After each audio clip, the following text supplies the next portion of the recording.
AFTV, Jason, you know what? If I said to you, come into the game, you know what, Jason, go and put £50 on Reece Nelson scoring today, what would you have said?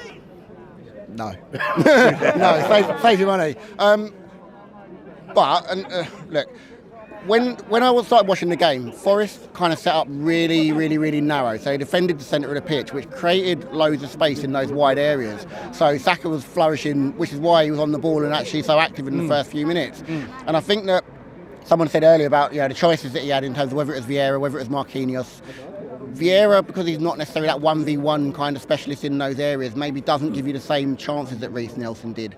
And I think even Reece will probably say that in terms of the first half, he was a bit too conservative. When he came out in the second half, he held his width a bit more, gave himself a bit more space to operate in, and then he really took the game by the scruff of the neck. In the box in areas to score goals, 100%. which is something I've not seen him do before. Even when he's played a lot of times for Arsenal, he's in the games I've seen him play, he's always just been out wide and tried to provide something. Yeah. But he really got involved. I mean, you look at his goals, he's in the box in areas to score. Yeah, absolutely. And I mean, it's a shame that the first one that he got when he's done the cutback and he sent 2 players for a hot dog didn't go in straight. If it goes in off the first one, then you're looking at that as one of those. Still a great finish. Yeah, still a great finish on the second one. He finishes with his other foot. 100%. And he's got to be proud of that, I think Lee made the point about, we make a lot of changes on the Thursday games, and then you're asking players to come in and the team's a bit unsettled. Everyone's trying to prove a point. Everyone's trying to do something. And actually, if you send players into a slightly more settled unit, you're going to probably see a bit more of them in their own, because there's a bit less pressure on them.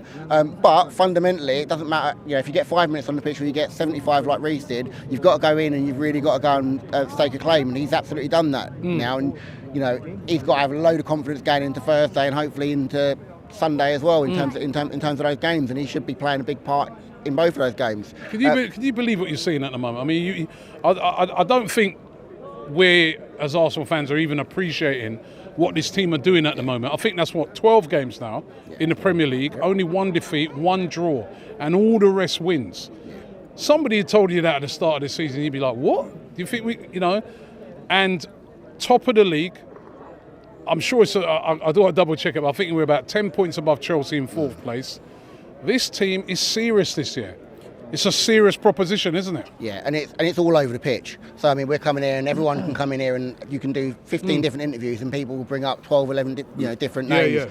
Ben White was a standout for me today, and how Southgate as a centre half himself cannot see what a class centre half looks like, or what a class defender looks like. I've got no idea, because you take factors into account in terms of Ben White's versatility, his ability to play 2 or 3 different positions very, very, very well. Which at the moment, Reece James is out, so he can play that position if need be. Can play centre back, can play centre mid. And his and his combination play and his relationship with Saka, they make him a really, really, really vital cog in that potential cog in that England side. But if Southgate doesn't see it, I think Stricto made the point. Fine, keep him with us. We'll look and we'll mend him and keep him fit for 6 weeks or so. But he absolutely has to be on that plane. And if he's not on that plane, real questions have to be asked, because Eric Dyer was in the last England squad. Exactly. Say no more. So, look, Ben White was absolutely superb today. Saliba was absolutely superb today. Reece Nelson was absolutely superb. Jesus' work rate and effort was superb. He's snatching his chances a little bit, but then that is the challenge that comes with being all over the pitch and being 100 miles an hour for 90 minutes. It does take its toll. He's getting into the positions to put himself in, and he probably just needs 1. And I think when he gets 1, he'll probably go on a run. But I think the other thing is that there's so little pressure on him to score goals, because, like we said, they're coming from all over. You look at our 3 midfielders today, our 3 central midfielders, in terms of Partey, Odegaard, and Xhaka.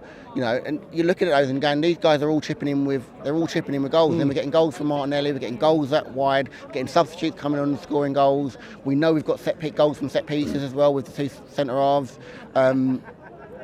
It's positive. It's positive. It's really. Got that feeling? Yes. Yeah, no one else has said it. No one else has said it. But you're scared, someone. Yeah, I think, and I'm not sure. Look, I understand why. City are a beast. They're an absolute beast. Of course they are.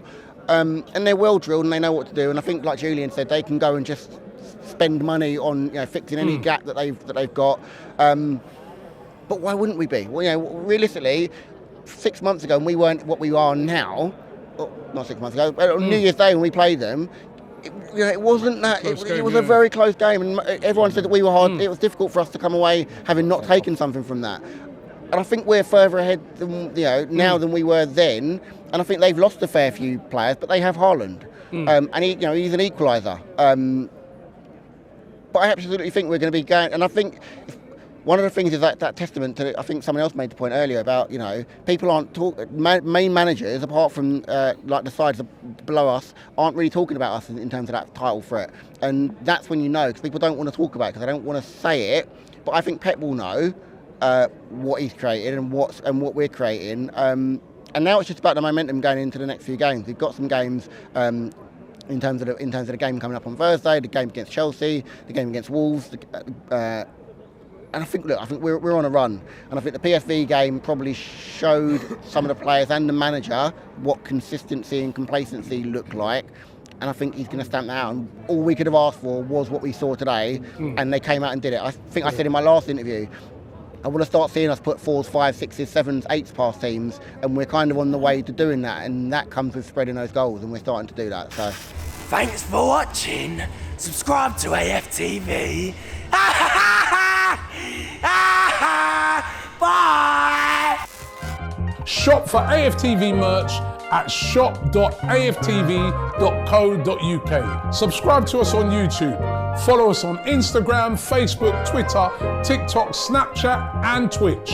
We've got content for every platform, so check it out.